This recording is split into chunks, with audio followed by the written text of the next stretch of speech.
paz do Senhor a todos.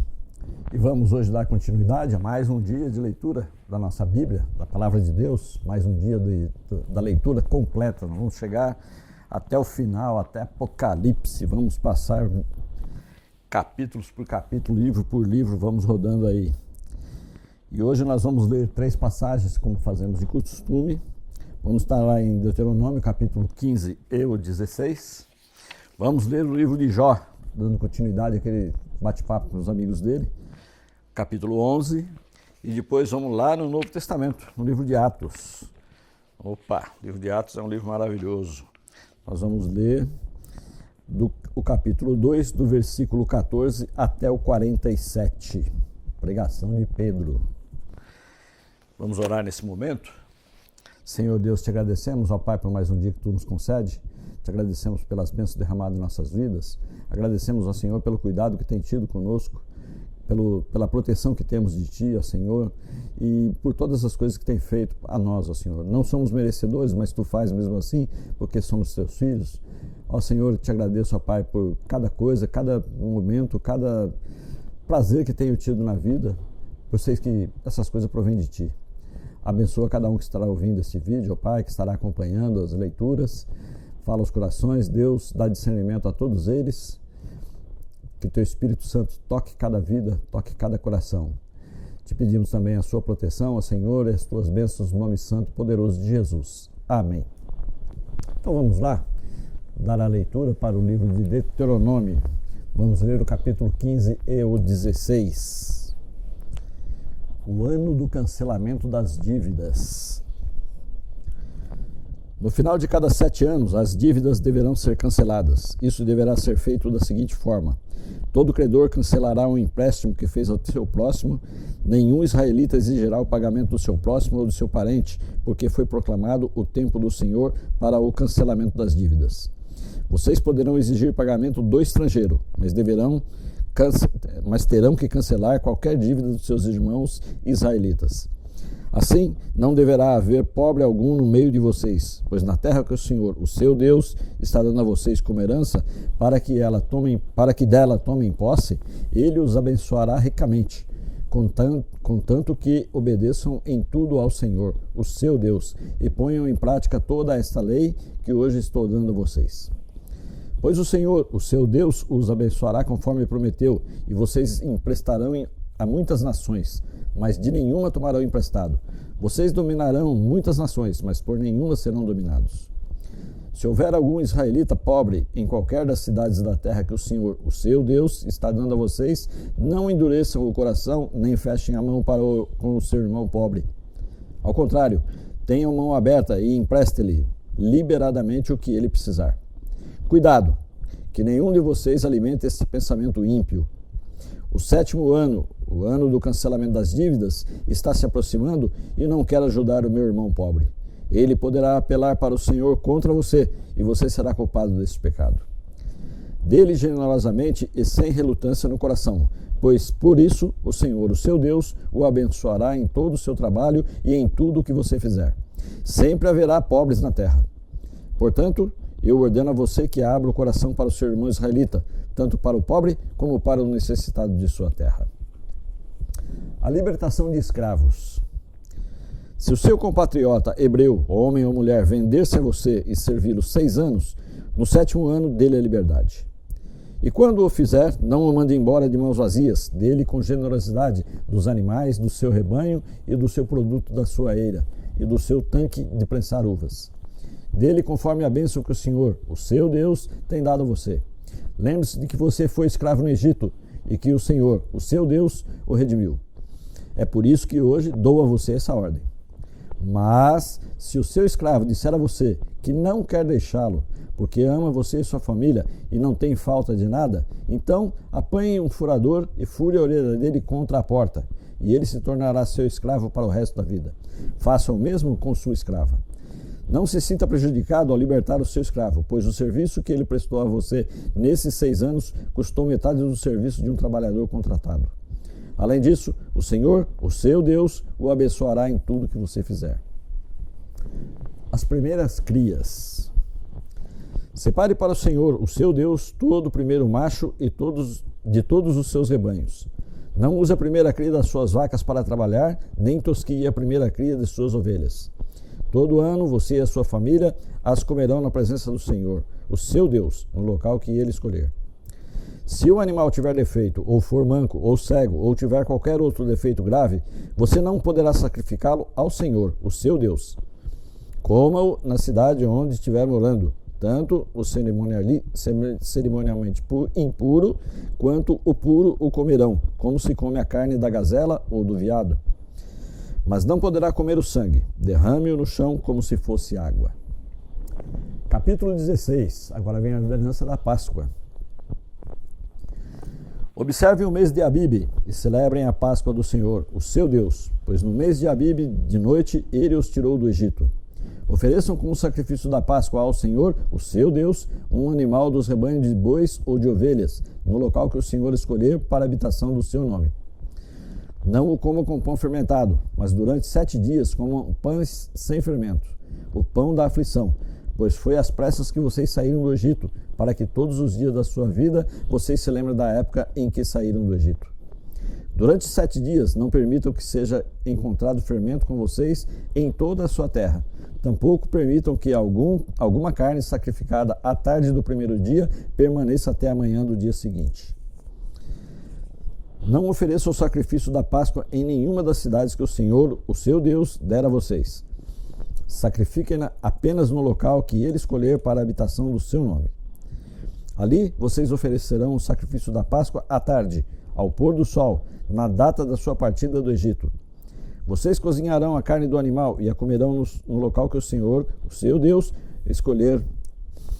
E pela manhã, cada um de vocês voltará para a sua tenda. Durante 6 dias, comam pão sem fermento, e no 7º dia façam uma assembleia em honra ao Senhor, o seu Deus. Não façam trabalho algum. A festa das semanas. Contem 7 semanas a partir da época em que vocês começarem a colheita do cereal. Celebrem então a festa das semanas ao Senhor, o seu Deus, e tragam uma oferta voluntária conforme as bênçãos recebidas do Senhor, o seu Deus. E alegre-se perante o Senhor, o seu Deus, no local que ele escolher para a habitação do seu nome, junto com os seus filhos e as suas filhas, os seus servos, as suas servas, os levitas que vivem na cidade, os estrangeiros, os órfãos e as viúvas que vivem com vocês. Lembre-se de que vocês foram escravos no Egito e obedeçam fielmente a esses decretos. A festa das cabanas. Celebrem também a festa das cabanas durante 7 dias, depois que ajuntarem o produto da eira e do tanque de prensar uvas. Alegre-se nessa festa com os seus filhos e suas filhas, os seus servos e as suas servas, os levitas, os estrangeiros, os órfãos e as viúvas que vivem na sua cidade. Durante 7 dias, celebrem a festa dedicada ao Senhor, o seu Deus, no local que o Senhor escolher, pois o Senhor, o seu Deus, os abençoará em toda a sua colheita e em todo o seu trabalho de suas mãos, e a sua alegria será completa. 3 vezes por ano, todos os seus homens se apresentarão ao Senhor, o seu Deus, no local que ele escolher, por ocasião da festa dos pães sem fermento, da festa das semanas e da festa das cabanas. Nenhum deles deverá apresentar-se ao Senhor de mãos vazias. Cada um de vocês trará uma dádiva conforme as bênçãos recebidas do Senhor, o seu Deus. Aqui, os juízes e as suas funções. Nomeiem juízes e oficiais para cada uma das suas tribos, em todas as cidades que o Senhor, o seu Deus, dá a vocês, para que eles julguem o povo com justiça. Não pervertam a justiça, nem mostrem parcialidade. Não aceitem suborno, pois o suborno cega até os sábios e prejudica a causa dos justos. Sigam única e exclusivamente a justiça, para que tenham vida e tomem posse da terra que o Senhor, o seu Deus, dá a vocês. E aqui mais uma advertência contra a idolatria. Não erga nenhum poste sagrado, além do altar que construírem em honra ao Senhor, o seu Deus. E não levantem nenhuma coluna sagrada, pois isto é detestável para o Senhor, o seu Deus. Amém. Vamos seguindo, né? Deus mandou, a gente tem que obedecer. Vamos agora, livro de Jó, no capítulo 11. Continuando aquele papo que ele estava, aqueles questionamentos que seus amigos estavam fazendo. Agora, a palavra de Zofar. Então Zofar de Naamate respondeu: ficarão sem resposta todas essas palavras? Irá confirmar-se o que esse tagarela diz? Sua conversa tola calará os homens? Ninguém o repreenderá por sua zombaria? Você diz a Deus: a doutrina que eu aceito é perfeita, eu sou puro aos teus olhos. Ah, se Deus falasse com você, se contra você abrisse os lábios e revelasse os segredos da sabedoria, pois verdadeira sabedoria é completa, fique sabendo que Deus esqueceu alguns dos seus pecados. Você consegue perscrutar os mistérios de Deus? Pode sondar os limites do Todo-Poderoso? São mais altos que os céus. O que você poderá fazer? São mais profundos que as profundezas. O que você poderá saber? Seu comprimento é maior que a terra e a sua largura é maior que o mar. Se ele ordena uma prisão e convoca o tribunal, quem poderá opor-se? Pois ele não identifica os enganadores e não reconhece a iniquidade, logo que a vê. Mas o tolo só será sábio quando a cria do jumento selvagem nascer homem. Contudo, se você lhe consagrar o coração e estender as mãos para ele, se afastar das suas mãos o pecado e não permitir que a maldade habite em sua tenda, então você levantará o rosto sem envergonhar-se, será firme e destemido.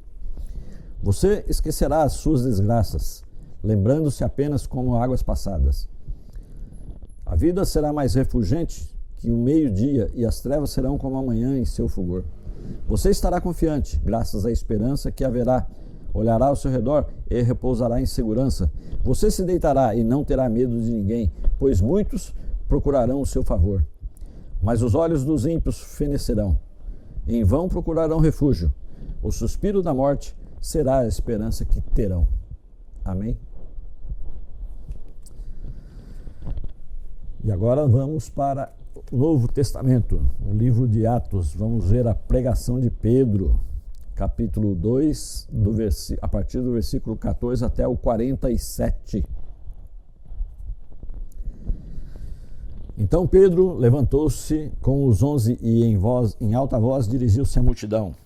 Homens da Judéia e todos os que vivem em Jerusalém, deixe-me explicar isto. Ouçam com atenção. Estes homens não estão bêbados, como vocês supõem. Ainda são 9 horas da manhã. Ao contrário, isto é o que foi predito pelo profeta Joel. Nos últimos dias, diz Deus, derramarei do meu espírito sobre todos os povos. Os seus filhos e suas filhas profetizarão, os jovens terão visões, os velhos terão sonhos. Sobre os meus servos, as minhas servas, derramarei do meu espírito naqueles dias, e eles profetizarão. Mostrarei maravilhas em cima no céu e sinais embaixo na terra, sangue, fogo e nuvens de fumaça. O sol se tornará em trevas e a lua em sangue, antes que venha o grande e glorioso dia do Senhor. E todo aquele que invocar o nome do Senhor será salvo. Israelitas, ouçam estas palavras. Jesus de Nazaré foi aprovado por Deus diante de vocês por meio de milagres, maravilhas e sinais que Deus fez entre vocês por intermédio dele. Como vocês mesmos sabem, este homem foi entregue por propósito determinado e pré-conhecimento de Deus. E vocês, com a ajuda de homens perversos, o mataram, pregando-o na cruz. Mas Deus o ressuscitou dos mortos, rompendo os laços da morte, porque era impossível que a morte o retivesse. A respeito dele, disse Davi, eu sempre via o Senhor diante de mim, porque ele está à minha direita, não serei abalado. Por isso, o meu coração está alegre e a minha língua exulta. O meu corpo também repousará em esperança, porque tu não me abandonarás no sepulcro, nem permitirás que o teu santo sofra decomposição. Tu me fizeste conhecer os caminhos da vida e me encherás de alegria na tua presença. Irmãos, posso dizer com franqueza que o patriarca Davi morreu e foi sepultado, e o seu túmulo está entre nós até o dia de hoje. Mas ele era profeta e sabia o que Deus lhe prometera sob juramento, que poria um dos seus descendentes no trono. Provendo isso, falou da ressurreição de Cristo, que não foi abandonado no sepulcro e cujo corpo não sofreu decomposição. Deus ressuscitou este Jesus, e todos nós somos testemunha deste fato. Exaltado à direita de Deus, ele recebeu do Pai o Espírito Santo prometido e derramou o que vocês agora veem e ouvem. Pois Davi não subiu aos céus, mas ele mesmo declarou, o Senhor disse ao meu Senhor, senta-te à minha direita até que eu ponha os teus inimigos como estrado para os meus pés. Portanto, que todo Israel fique certo disto. Este Jesus a quem vocês crucificaram, Deus o fez Senhor e Cristo. Quando ouviram isso, ficaram aflitos em seu coração e perguntaram a Pedro e os outros apóstolos: Irmãos, o que faremos?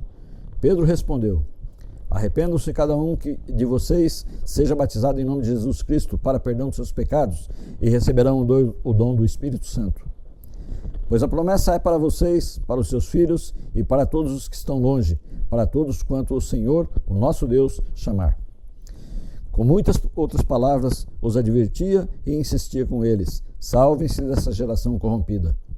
Os que aceitaram a mensagem foram batizados, e naquele dia houve um acréscimo de cerca de 3.000 pessoas. A comunhão dos cristãos.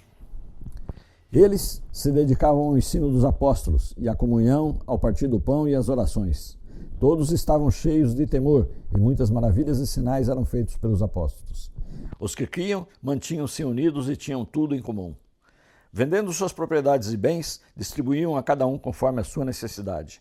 Todos os dias continuavam a reunir-se no pátio do templo. Partiam o pão em casa e juntos participavam das refeições com alegria e sinceridade de coração, louvando a Deus e tendo a simpatia de todo o povo. E o Senhor lhes acrescentava diariamente os que iam sendo salvos. Amém. Salvação só em Jesus, só por meio de Jesus. Amém? E que Deus nos abençoe e nos livre e guarde de todo o mal em nome de Jesus. Amém.